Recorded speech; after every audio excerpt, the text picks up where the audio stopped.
సమాజంలో వైద్య వృత్తిలో కొనసాగుతున్న ఏ డాక్టర్ అయినా తన వద్దకు వచ్చే పేషెంట్ ప్రాణాలను కాపాడడానికి నిరంతరం పరితపిస్తాడే తప్ప ప్రాణాలు తీయడని ఈ ప్రాథమిక విషయాన్ని గుర్తించకుండా డాక్టర్లపై హాస్పిటళ్లపై దాడులు జరపడం ఆటవిక చర్య అని Telangana Aarogyasri network hospital association బాధ్యులు డాక్టర్ మువ్వా రామారావు అభిప్రాయపడ్డారు. హైదరాబాద్లో పోలీసు వ్యవస్థను సైతం అపహాస్యం చేసేలా గ్లోబల్ హాస్పిటల్పై జరిగిన దాడిని ఆయన తీవ్రంగా ఖండించారు.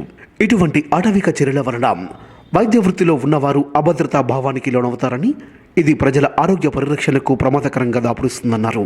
ప్రాణాపాయ స్థితిలో ఉన్న పేషెంట్ల ప్రాణాలను కాపాడే డాక్టర్లే ఆత్మరక్షణలో పడిపోతే ఇక రోగులను కాపాడటం ఎవరితరం కాదని, ఇది ప్రజలు, సమాజం, ప్రభుత్వాలు గుర్తించవలసిన అవసరం ఉందన్నారు. వాస్తవానికి హాస్పిటల్లో చికిత్స లోపమున్నాం, డాక్టర్ల నిర్లక్ష్యం ఉన్నా న్యాయం కోసం ఆశ్రయించడానికి కోర్టులు, చట్టాలు, పోలీసు వ్యవస్థ ఉందని అన్నారు. ఇవన్నీ పట్టించుకోకుండా క్షణికావేశంలో దాడులకు తెగబడటం సరికాదన్నారు. ఇటువంటి సంఘటనలు పునరావృతం కాకుండా చూడాలని ఆయన డిమాండ్ చేశారు. గ్లోబల్ హాస్పిటల్లో జరిగినటువంటి సంఘటన చాలా బాధాకరమైంది, చాలా అభ్యంతరకరమైంది. హైదరాబాదు నడిబొడ్డున పోలీస్ స్టేషన్కి, ప్రధానమైనటువంటి పోలీస్ కార్యాలయానికి కూతవీటి దూరంలో ఉన్నటువంటి అతిపెద్ద కార్పొరేట్ హాస్పిటల్లో పేషెంట్ల యొక్క అటెండెన్స్ విచ్చలవిడిగా హాస్పిటల్ని ధ్వంసం చేస్తూ, ఆ ధ్వంసాన్ని ఆపడానికి వచ్చినటువంటి పోలీసు సిబ్బంది సిఐ ర్యాంకు, ఎస్ఐ ర్యాంకుల వాళ్ళని కూడా భౌతికంగా వాళ్ళని నెట్టి వాళ్ళని కొట్టడం అనేది మన రాష్ట్రంలో అసలు శాంతి భద్రతలు ఉన్నాయా లేవా అనేది ప్రశ్నని తలెత్తుతున్నాయి. ఇది చాలా బాధాకరం. ఆసుపత్రుల్లో వైద్యులు తమ దగ్గరకు వచ్చినటువంటి పేషెంట్లని చంపాలనేటువంటి అంశము ఏ హాస్పిటల్కి, ఏ డాక్టర్కి ఉండదు. పేషెంట్ తను వచ్చినటువంటి జబ్బు, దాని స్వభావము, వైద్యుడు తను ఇచ్చేటటువంటి ట్రీట్మెంట్లో జరిగేటటువంటి మార్పులు, ఇవన్నీ క్షుణ్ణంగా వివరించిన తర్వాత తమకు సమ్మతమైతే సంతకం చేసి ఆసుపత్రుల్లో చేరతారు. అందుకని మేము ఇచ్చేటువంటి సూచన ఏంటంటే, మీకు నచ్చకపోతే 1-4 సార్లు వైద్యుడితో సంప్రదించండి, మీ జబ్బు స్వభావం గురించి అడగండి, తను ఇయ్యబోయే చికిత్స గురించి అడగండి, జరగబోయే పరిణామాలు ఎటువంటి తెలుసుకోండి. మీకు నచ్చితే ఆసుపత్రిలో ఉండి, నచ్చకపోతే ఇంకొక హాస్పిటల్కి పోండి.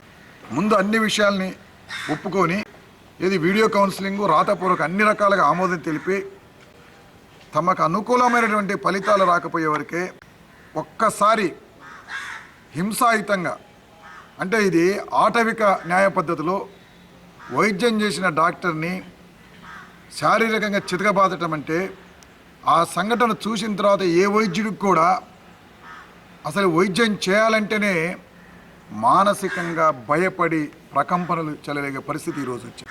ఎప్పుడైతే డాక్టర్ని హింసాయుతమైనటువంటి సంఘటనలతోని పేషెంట్ల యొక్క బంధువులు వీళ్ళు గురి చేస్తారో, అసంఖ్యాకమైన పేషెంట్లు తమకు సంబంధించినటువంటి వైద్యాన్ని పొందటంలో ఖచ్చితంగా విఫలమవుతారు. ఇందులో వైద్యుడి యొక్క మానసిక పరిస్థితి పైన ఆ భయాందోళన ఉండి తను చేయగలిగిన వైద్యాన్ని కూడా చేయకుండా పూర్తిగా ఆత్మరక్షణ వలయంలో, ఆత్మరక్షణ వలయం అంటే తను రక్షించుకునే పద్ధతి, అవతల వాళ్ళని రక్షించాలనేటువంటి ఆలోచనలు మానేసి సెల్ఫ్ డిఫెన్స్లో కనుక వైద్య రంగం పడిపోతే ఎంతోమంది పేదవాళ్ళు, వైద్యశాలకు వచ్చినటువంటి రోగులు చాలా నష్టపోతారు. ఇది సమాజం గుర్తించాలి. అయితే ఇదే సందర్భంలో నేను ఇంకొకటి కూడా ప్రజలకు విజ్ఞప్తి చేస్తున్నాను. మేము వైద్యులందరం గొప్ప వాళ్ళము, మా హాస్పిటల్ అన్నీ కరెక్ట్ చేస్తున్నాయి, మేమేం తప్పులు చేయట్లేదని చెప్పట్లే. మా వైపు నుంచి కూడా తప్పులు జరుగుతాయి. జరిగిన తప్పుని నీకు అన్యాయం జరిగిందంటే దాన్ని పరిష్కరించుకోవడానికి నీకు చట్టం అనేక రకాల అవకాశాలు ఇచ్చింది. నువ్వు సివిల్ ఫోరమ్స్కి వెళ్ళొచ్చు, లేదా డాక్టర్ పూర్తిగా నిర్లక్ష్యం వహించిందంటే నీవు డాక్టర్ పైన పోలీస్ స్టేషన్లో క్రిమినల్ కేసులు మీరు నమోదు చేయొచ్చు. ఆ రకంగా డాక్టర్ పైన క్రిమినల్ కేసు నమోదు చేసి జైల్లో పెట్టే చట్టం ఉంది. లేదా డాక్టర్ యొక్క వైద్యం ద్వారా, తెలియని వైద్యం ద్వారా చేయవలసిన వైద్యం చేయకుండా అసమర్థమైన వైద్యం, అశాస్త్రీయమైన వైద్యం చేసిన చెప్పి తేలితే కోట్ల కొద్దీ ఫైన్ చెల్లించే చట్టాలు. వీటన్నిటిని వదిలేసి ఆటవిక న్యాయం కోసము హింసాయుతమైనటువంటి హింస మూకలు దాడి చేయటం ఇవాళ నిర్ద్వంద్వంగా ఖండిస్తున్నాము. ఎందుకంటే ఈరోజు దాడులు ప్రైవేట్ హాస్పిటల్ లేవు, ప్రభుత్వ ఆసుపత్రుల పైన కూడా ఉన్నాయి.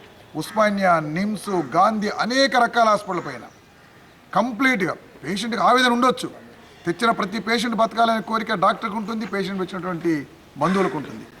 కానీ అది పేషెంట్ యొక్క శారీరక నిర్మాణము, పేషెంట్ యొక్క జరిగేటువంటి చర్యలు, శారీరకంలో జరిగే మార్పులను బట్టి ఆధారపడి ఉంటుంది.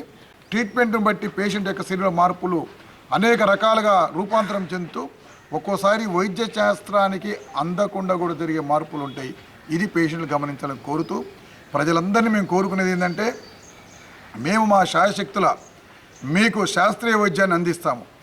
మీరు 1-2 సార్లు మాతోని చర్చించి విషయాలు అర్థం చేసుకొని మాతోని సహకరించవలసిన